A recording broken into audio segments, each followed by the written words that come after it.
बहुत स्वागत है आप सभी का। आप देख रहे हैं द राजनीति। मैं हूं जब्बार खान। दोस्तों, अगर मैं आपसे ये कहूं कि आम आदमी पार्टी की सरकार की सबसे बड़ी उपलब्धि क्या है, आप में से कईयों की जुबान पर यह बात आएगी, वहां सरकार की ओर से की गई शिक्षा के क्षेत्र में मूलभूत सुधार। देश में लंबे अरसे तक दो प्रकार के शिक्षा मॉडल ही इस्तेमाल किए जाते रहे।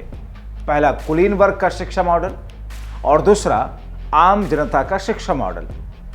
लेकिन जब से दिल्ली में आम आदमी पार्टी की सरकार आई, तब से उन्होंने देश की राजधानी में इन दो शिक्षा मॉडल्स के बीच के अंतर को कम करने का प्रयास किया। दिल्ली के शिक्षा मॉडल का दृष्टिकोण इस विश्वास पर बेस्ड गुणवत्तापूर्ण शिक्षा प्राप्त करना देश के सभी नागरिकों का अधिकार है। इसके लिए आम आदमी पार्टी की सरकार की कोशिश यही रही है, स्कूल के बुनियादी ढांचे का विकसित किया जाए, उसे बेहतर किया जाए, शिक्षकों और प्रिंसिपल्स के अंदर हर लेवल की क्षमता निर्माण की जाए, स्कूल प्रबंधन को जवाबदेह बनाना, पाठ्यक्रम में सुधार, प्राइवेट स्कूल के फीस स्ट्रक्चर में स्थिरता, ऐसे तमाम काम किए। इसका परिणाम ये रहा कि यहाँ सरकारी स्कूलों में छात्रों की संख्या और उपस्थिति में बढ़ोतरी हुई और इसका परिणाम रहा कि दिल्ली में लगातार आम आदमी पार्टी की सरकार बनी। यहाँ तक कि एमसीडी में आम आदमी पार्टी का दबदबा कायम हुआ।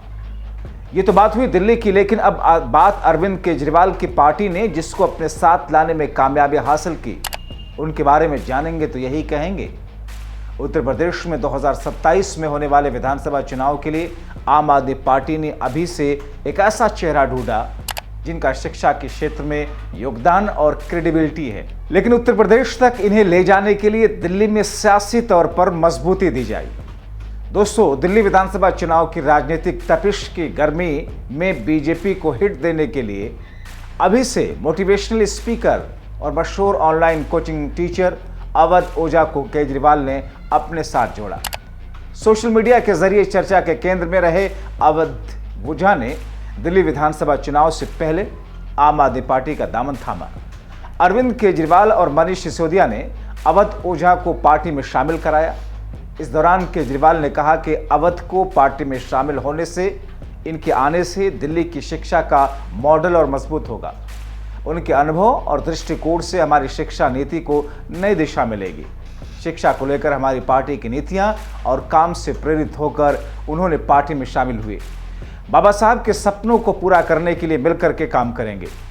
आम आदमी पार्टी की सदस्यता लेने के बाद अवध ओझा ने कहा कि अरविंद केजरीवाल और मनीष सिसोदिया ने मुझे राजनीति में आकर शिक्षा में काम करने का अवसर दिया। शिक्षा समाज, परिवार और राष्ट्र की आत्मा है। जितने भी देश महान हुए, उनके बैकग्राउंड में कहीं ना कहीं शिक्षा का योगदान रहा। अवध ओझा ने कहा कि राजनीति में आकर के शिक्षा का विकास मेरा सर्वोत्तम उद्देश्य है। अब तो मैं पार्टी का हिस्सा हूं, तो पार्टी जो भी आदेश करेगी मैं वही करूंगा।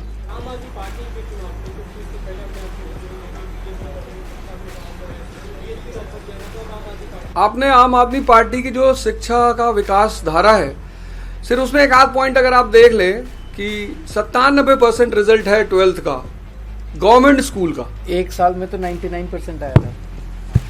एक साल में 99%। 2015 में सिर्फ 15 लड़कों ने, गवर्नमेंट स्कूल के लड़कों ने IIT मेंस क्वालिफाई किया था। इस बार 783। और मेरा यही कहना है, मैं तो हमेशा ये नारा देता हूं कि शिक्षा शेरनी का दूध है, जो पिएगा वो दहाड़ेगा।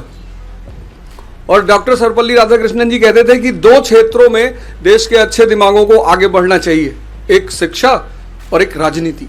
इस तरह साफ है कि आम आदमी पार्टी और अवध ओझा दोनों शिक्षा को केंद्र में रखकर सियासी एजेंडा सेट कर रहे हैं। माना जा रहा है कि अवध ओझा दिल्ली के होने वाले विधानसभा चुनाव में पड़पड़गंज विधानसभा सीट से चुनाव लड़ सकते हैं। इस सीट से मनीष सिसोदिया विधायक हैं। बीजेपी नेता कपिल मिश्रा ने ट्वीट करके कहा कि अवध ओझा पड़पड़गंज से चुनाव लड़ सकते हैं और मनीष सिसोदिया किसी मुस्लिम बहुल सीट से किस्मत आजमाएंगे। दोस्तों, अब मैं ये क्यों कह रहा हूं? अवध ओझा उत्तर प्रदेश के लिए 2027 में होने वाले विधानसभा चुनाव में आपका चेहरा होंगे। दरअसल अवध ओझा यूपी के ही रहने वाले हैं। वो उत्तर प्रदेश के गोंडा के रहने वाले हैं। यूपी की राजनीति में एंट्री मारने के लिए वो काफी वक्त से प्रयासरत रहे। अवध ओझा 2024 के लोकसभा चुनाव में ही सियासी पिच पर उतरने का ऐलान कर चुके थे।